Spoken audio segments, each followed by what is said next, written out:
সকাল শুরু হয়ে গেছে আমার নিজের কাজ নিয়ে। ঘুম থেকে উঠেছি, এখনো ফ্রেশ হয়নি, তার আগেই ভাবলাম এগুলোকে বসিয়ে দিই, কারণ বিকেলের মধ্যে লাগবে। এখন থেকে যদি না করি তাহলে বিকেলের মধ্যে দিতে পারবো না। পেস্ট্রি বলতে 10 পিস পেস্ট্রি আছে আর 2টো কেক আছে। এখন আমি করছি তারই রেডি, ওখানে আমার ভিডিও চলছে। তো চলো রেডি করি, তারপর দেখাচ্ছি।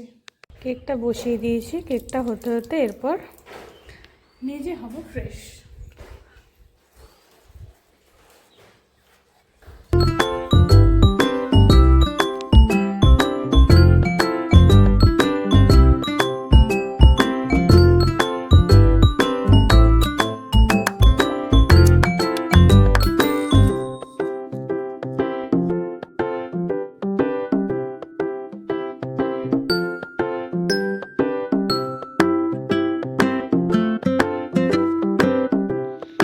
সব কিছু এখানে রেডি করে নিয়েছি, চলো শুরু করি এবার।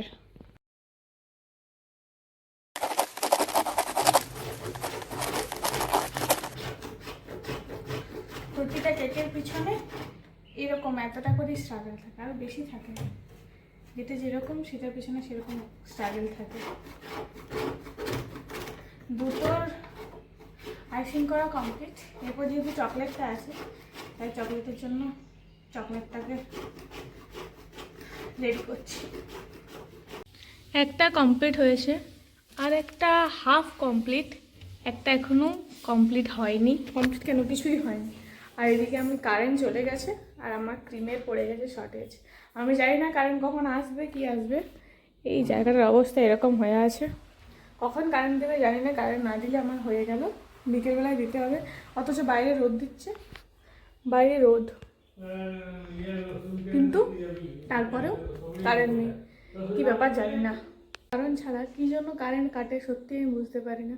বাইরে নামে গেছে না, পাশাপাশি কোনো এলাকায় বিয়ে হচ্ছে, কোথাও কিছু খবর নেই। যদিও এখনো পর্যন্ত জানি না বাইরে কোথাও কিছু হচ্ছে কিনা। আর বাইরের সাথে আমাদের এখানে কী সম্পর্ক, শুধু শুধু কারেন্টটা কেটে দিয়েছে। কাজের কাজ আমার কিচ্ছু হচ্ছে না। তাহলে আমি ভাবছি এখন স্নানটা কমপ্লিট করে দেবো, নাহলে আমার স্নান করতে অনেকটা লেট হয়ে যাবে। মাথায় তেল লাগানো আছে, শ্যাম্পু করতে হবে। তাহলে যাই, এখন আমি শ্যাম্পুটা করে নিই, ততক্ষণে যদি কারেন্ট আসে ভালো, নাহলে অপেক্ষা, আর কিছু করার নেই। যাই হোক, যদি বেশি লেট হয় আমার দিতে দেরি হবে কেকগুলো। যাই হোক, চলো স্নানটা করে আসি, তারপর দেখা যাক কী হয়। জাস্ট স্নানে ঢুকবো তখনই দিয়ে দিয়েছে কারেন্টটা। হ্যাঁ, ভাবলাম আগে ক্রিমটাই রেডি করি, কারণ আগে যদি চলে যায় তখনও ভরসা নেই। আগে ক্রিমটা রেডি করি, তারপর স্নান হবে। তো চলো, ক্রিমটা এখানে নিয়ে নিয়েছি, ক্রিমটা রেডি করে নিই, তারপর আসছি। হো, সব কমপ্লিট, কারেন্ট আসা যাওয়া করছে, আমার কাজ কমপ্লিট। যা পারে হোক, কিন্তু আমার স্নান হয়নি। খাবার মা দিয়েছে, আগে খাবো তারপর স্নান হবে। স্নান করে আমি এলাম বাইরে একটু রোদ নেওয়ার জন্য চুলটাতে। তো এসে দেখি মেঘটা ধরে আছে। মেঘটা ধরে নেই, পরিষ্কারই আছে, তবে এই সাইডটা একটু একটু করে ধরেছে, একটুও রোদ নেই। কী হবে আমার আমি জানি না। চুলটা একটু একটু যদি রোদ পেতো তাহলে ভালো হতো। আরে কী করা যাবে, রোদ তো নেই, হালকা হালকা বাতাস দিচ্ছে, ওদের তাপটা আছে একটু। তো একটু বসি বাইরেটায়, তারপর রুমে যাব।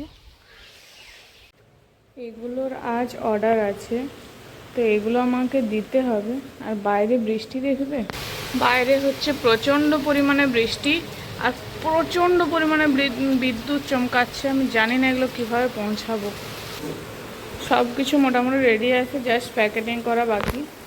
প্যাকেট করে রেডি রাখি, জানি না জল থামাবে কিনা, প্রচণ্ড বাজে অবস্থা। রেডি রাখি, তারপর পৌঁছানোর ব্যবস্থা হবে।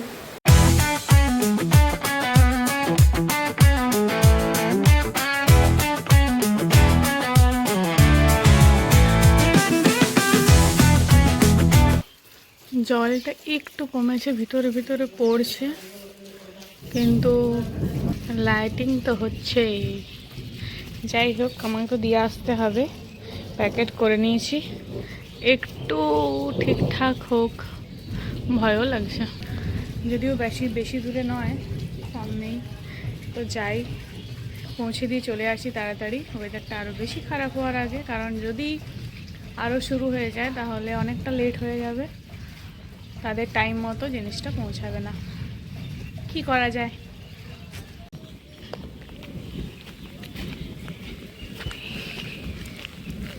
এই হলো রাস্তা।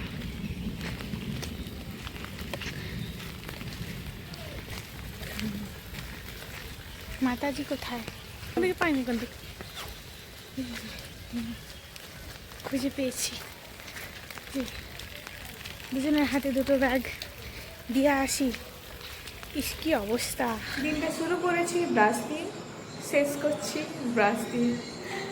চলো ব্রাশটা করে নিই। আমি হয়ে গেছি ফ্রেশ, এরপর ভিডিওটা এডিট করবো, তারপর শুতে যাব। তো চলো আজকের ভিডিওটা এই পর্যন্ত, দেখা হচ্ছে নতুন কোনো ভিডিওতে। আজকের মতো টাটা।